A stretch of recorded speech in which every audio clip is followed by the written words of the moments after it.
Мынакей туугандар, Ухуд тоосуна келдик. Ушул Ухуд согушу боюнча азыр ажы башчылар бизге баянын таржымалын айтып берет.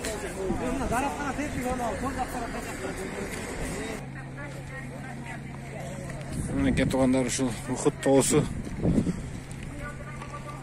Ушул жерде согуш болгон.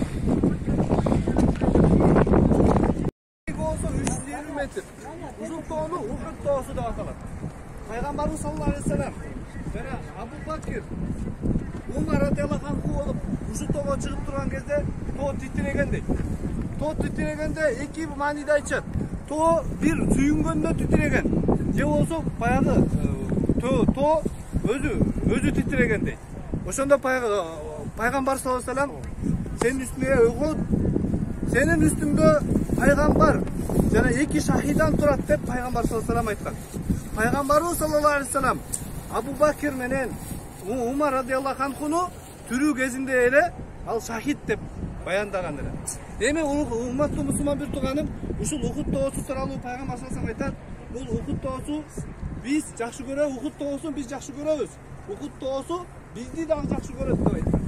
Demi Uhud toğusu turalуу Peygamber sallallahu aleyhi ve sellem hadislerinde gelgендей kim janaza namazını okuy turgan bolsa Uhud toğusunda sowap berilet деген.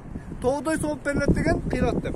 Кээ бир алымдар ушул тоо Ухуд тоосу болчу деп айтышат.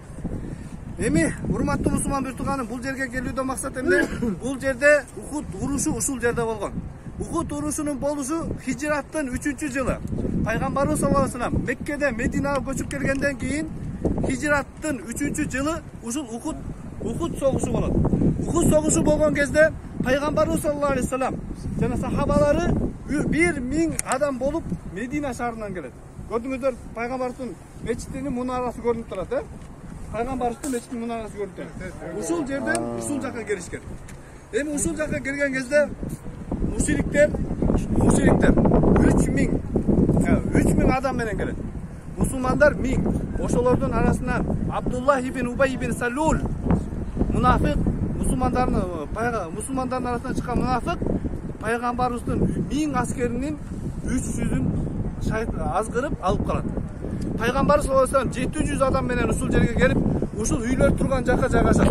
Кыбла тарап, жүзү кыбланы карап, Пайгамбардын мечитине карап. Мушриктер болсо, курма бак турбайбы? Ошол тарапка жайгашат. Эми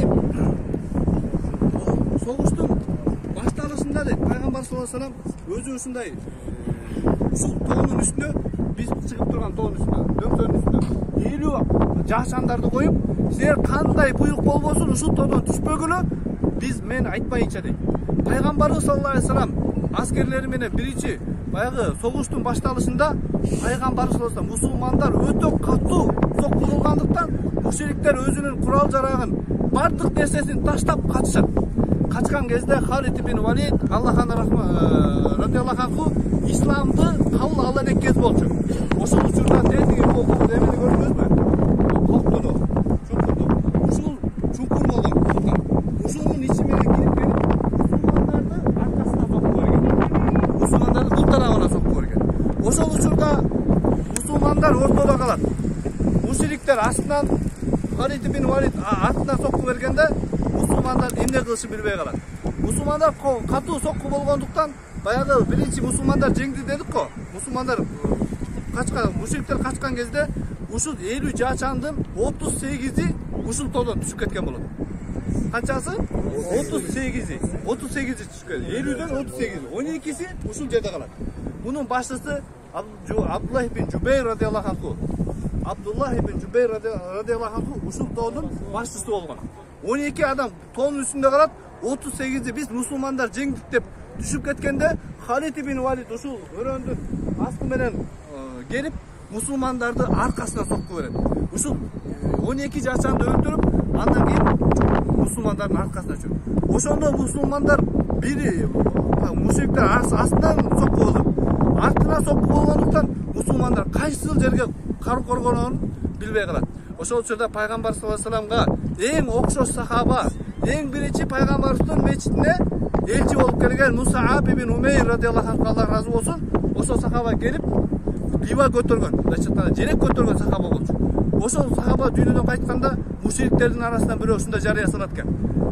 Мен пайгамбарды өлтүрдүм деп. Ошол учурда сахабалардын бардыгы тең өзү баш аламандыкка түшөт. Эгерде кайсы бир аскер башчысы өлө турган болсо, аскерлердин башчысы өлө турган болсо, аскерлер баш аламанга түшкөн сыяктуу эле пайгамбар сахабаларын ушундай баш аламанга түшөт. Пайгамбарыбыз дүйнөдөн кайтып болду деп өтүп кетти деп ушундай кайгыга түшөт. Ошол учурда ушул согушта Хамза радиаллаху анху дагы дүйнөдөн кайтат. Муса ибн Умейр радиаллаху анху, Абдуллах ибн Жубайр радиаллаху анху, ушулар ушул жерде 70ке жакын сахаба ушул Ухуд урушунда кайтыш болгон. Ошол учурда эки жакка болгондо пайгамбар саллаллаху алейхи вассалам сахабалары менен тети тоонун бору турбай ошол жакты көздөй көтөрүлөт. Эки тоонун ортосунда кокту турбайбы? Ошол тарапты көздөй көтөрүлгөн. Ошол тарапты көздөй көтөрүлгөндө пайгамбар саллаллаху алейхи вассалам мушриктер Умар бин Хаттаб радиаллаху анху айткандай, силерде бизди өлтүрдүңөр, бирок биз бейиштик кылып өлтүрдүңөр, бирок силерди өлтүрдүк, биз тозоктук кылып өлтүрдүк деп Умар бин Хаттаб радиаллаху анху айтат. Ошол учурда Халид пайгамбар саллаллаху алейхи вассаламдын эмелеринен 70ке жакын сахабалар кайтыш болгон. 70 сахаба кайсыл жерге өлө турган болсо, ошол жерге коюлган. Эмне шахидтердин эмеси кайсыл жерде өлө турган болсо, ошол жерге коюлуп, ошондой абалда кийими кандай болсо, каны кандай болсо, ошондой абалда коюлган. Кийин Аббасилердин учурунда, кийин Умавилердин учурундан кийин ушул баягы жаан сел жүргөндүктөн ошолордун денеси ачылган болчу дейт. Ошолордун сөөгдөрүн алып келип, ушул 4 бурчтуктун ичине киргизип, ушул жерге коюшкан. Азыр ушул жерде Муса ибн Умейрдики, Хамза радиаллаху анхулардыкы ушул жерге алып келип коюлган. Бул жерде сел жүргөндүктөн кээ бирөөнүн бул жерден алдына турган пайдалар эмне? Кайсы бир пайгамбар саллаллаху алейхи айткандай, али силерге кул башчы болсо дагы башы ийгиле деген дейт. Кул башчы, кул өзү эч качан башчы болбойт. Эгерде силерге кул башчы болсо дагы амириңерге башы ийгиле деп пайгамбар саллаллаху алейхи айткан. Ва алейкум бис суннати ва суннатул халафа рашид. Силерге менин сүннөтүмдү бекем карман кыла. Менин сүннөтүмдү 4 халифтин сүннөтүн бекем карман кыла. Азу тишиңер менен кандай бекем кармай турган болсоңор, ошондой карман кыла деп пайгамбар саллаллаху алейхи айткан. Эми урматтуу мусулман бир турган, бул жерден алына турган нерсе, ким Аллах Таалага баш ийип, моюн сунуп, жакшы баш ийиге турган болсо, Аллах Таала мусулмандарга жеңишти берет. Кандай Бадыр согушунда жеңишти бергендей.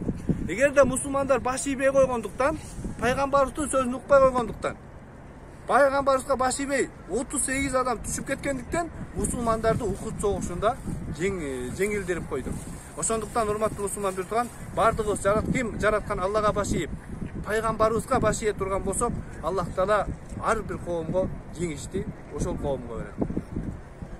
Эми бул жерге келген максатыбыз, эми ушул пайгамбар саллаллаху алейхи вассалам ушул жерге келгенде, ушул сахабаларга, шухадаларга, шахид болгон, Ухуд согушунда кайтып болгон шахидтерге салам айткан. Ассаламу алейкум ахид дияр. Ассаламу алейкум Аллахтын ушул кабырдын ээлерине Аллахтын тынччылыгы, саламы болсун. Биз дагы силерге жолугабыз, силерге да бизге дагы жараткан Аллах Таала афият берсин. Афият деген бардык жакшылык. Дүйнөдө кандай жакшылык болот? Ассаламу алейкум. Кабыр ээлери, Аллах Тааланын силерге рахматы болсун. Биз да силердин катарыңарга кошулабыз. Мынакей урматтуу туугандар, ушул жерде Ухуд согушундагы кайтыш болгон шахид, улуу чоң сахабалар, анын арасында пайгамбарыбыз Мухаммед саллаллаху алейхи вассаламдын аталаш Хамза радиаллаху анху дагы ушул жерде шахид болуп сөөгү ушул жерге коюлган. 70-тин тегерегиндеги чоң сахабалар ушул жерде шахид болуп ушул жерге коюлган.